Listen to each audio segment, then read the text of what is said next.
Have you ever laughed? Not because something was funny, but because your mind didn't know what else to do. Have you ever caught yourself smiling, even though everything inside you was falling apart? Then stopped and wondered, why did I just do that? Because the answer has almost nothing to do with happiness.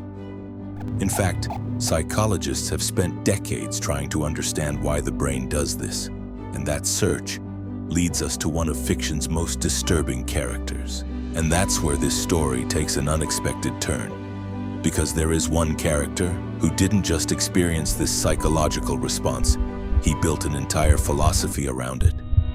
The Joker. For decades, we've been asking the wrong question. We've been asking, what's wrong with the Joker? When maybe we should have been asking, what if the Joker understands something about human nature that most of us don't? But what if that's the wrong question? What if the real question isn't, why does the Joker laugh?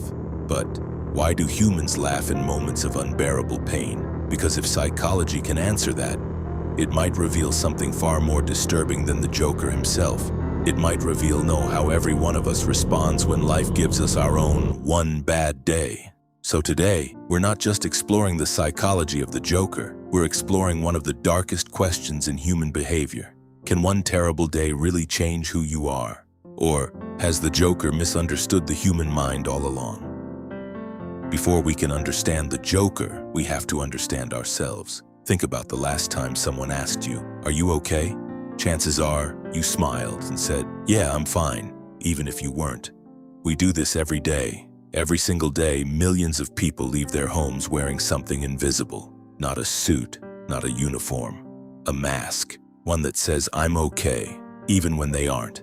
And sometimes, we even laugh when we're hurting the most. Why does the human mind do something so strange? Because the human brain isn't just built to survive physically, it's also built to protect us emotionally. For decades, psychologists kept noticing something strange. The people facing life's darkest moments weren't always crying. Sometimes they were laughing. In the right situation, laughter can create distance from suffering, making unbearable moments feel just a little more manageable. Walk into a hospital waiting room or listen carefully at a funeral. Eventually, you'll hear it. Someone laughs, not because anything is funny, because for a brief moment, laughter feels lighter than grief. It isn't because the pain isn't real, but why would the brain do something so strange? For most people, laughter is temporary. It's a bridge, not a destination. Eventually, they return. But what happens if someone never comes back? What happens when pain stops being something you experience and becomes the way you see the entire world? Most people survive their one bad day. They cry, they heal, they move forward. But one man became convinced that his worst day revealed the truth about everyone else. That's where the Joker becomes more than just a comic book villain. He isn't frightening because he laughs. He's frightening because he stopped believing there was any reason to stop. The Joker has a theory so simple and so disturbing, that it has haunted audiences for decades. All it takes is one bad day. One day where everything you've built, every belief you've held, every person you've trusted falls apart. And according to the Joker, that's enough to turn anyone into someone they no longer recognize. At first, it's easy to dismiss him. We'd like to believe he's completely wrong. After all, we'd like to believe we're stronger than that our values and our kindness and our identity can survive anything. But here's the uncomfortable part. The human mind isn't nearly as predictable as we'd like to believe. Imagine your mind has one priority: survive. When overwhelming stress takes over, your brain often shifts into survival mode. Your attention narrows. Logic becomes quieter. Emotion becomes louder. Suddenly, choices you would have laughed at yesterday start feeling reasonable. That's why people sometimes say or do things during overwhelming situations that don't reflect who they usually are. Before you disagree with the Joker, ask yourself something. Have you ever snapped at someone you love, not because you hated them, but because you were exhausted?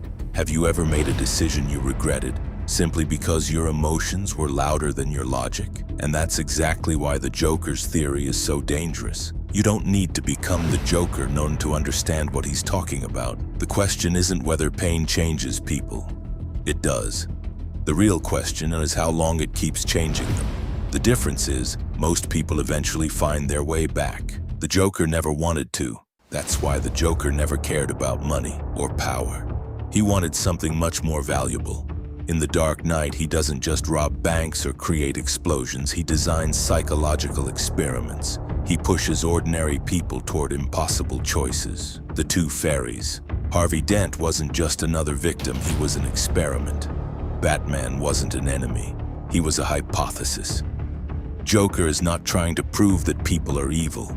He's trying to prove that morality depends on circumstances, that civilization is only a thin layer covering something much darker, and every explosion, every joke, every act of chaos wasn't random, it was evidence. It's his attempt to tear that layer away. The Joker doesn't create monsters, he creates situations and waits to see if the monster was already there. But here's the question the Joker never asks. If one bad day can change a person, can one good choice change them back? Because that's where his philosophy begins to crack. But here's the part. The Joker never wanted anyone to discover. He built his entire philosophy around one terrifying belief. That one bad day is enough to break anyone. And for a moment, it almost feels true. Because maybe you've had one of those days. The day someone you loved walked away. The day you lost something you thought you'd never lose. The day you looked in the mirror and barely recognized the person staring back. One day really can change your life, but can it decide the rest of it? Psychology has been trying to answer that exact question for decades to find the answer. Psychologists didn't look inside comic books. They looked at real people, people who lived through war, natural disasters, serious illness, and unimaginable personal loss. Many carried invisible scars for years, some never fully recovered. Pain leaves marks. No honest psychologist would deny that. But here's what makes the human mind remarkable. Something unexpected happened. Many survivors didn't become consumed by bitterness. They became more compassionate, more grateful, more resilient.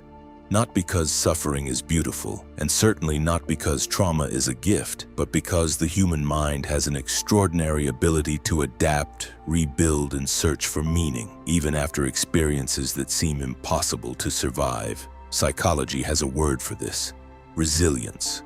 And in some cases, the story becomes even more surprising. Sometimes people experience something called post-traumatic growth.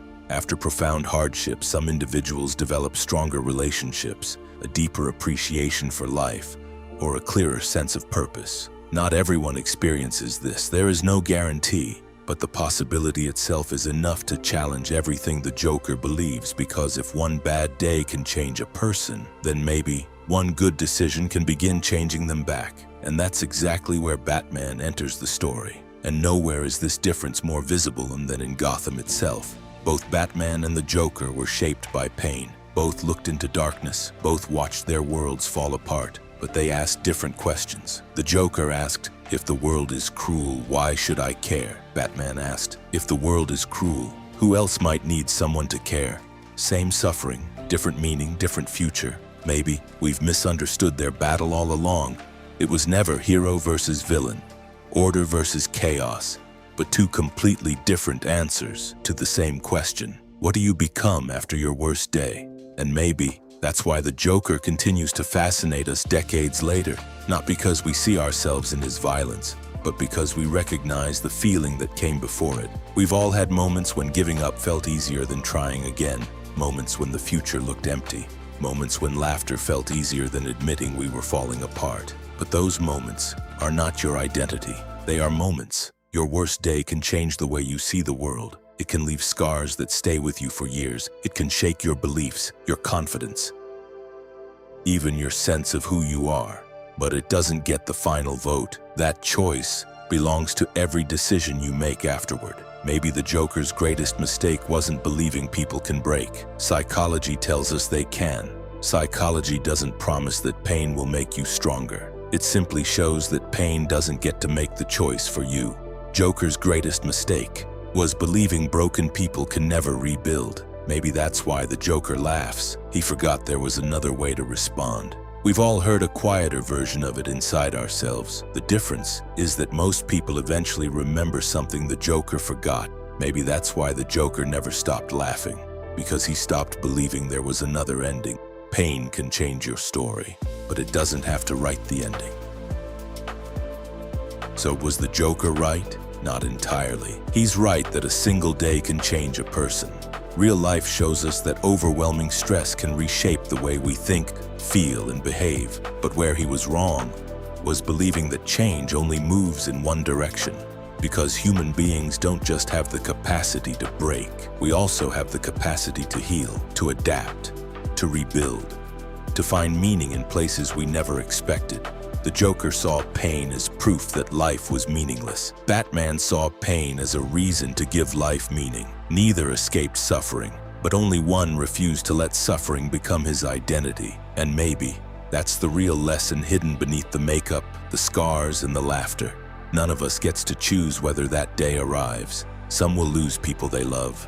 Some will lose their dreams. Some will lose parts of themselves they may never fully get back. You can't always choose what happens to you, but you can influence what happens next. And maybe that's where our real story begins. The stories we tell ourselves after tragedy often become the stories we live. So here's something I want you to think about before this video ends. What's the hardest day you've ever lived through? Did it convince you that the world was against you? Or did it slowly teach you something about yourself that comfort never could? You don't have to answer in the comments. Just answer it honestly, for yourself. Maybe the real question is, when my worst day finally comes, what kind of person will I choose to become after it? This is PsyTheory, where we don't just explore fictional minds, and we explore our own.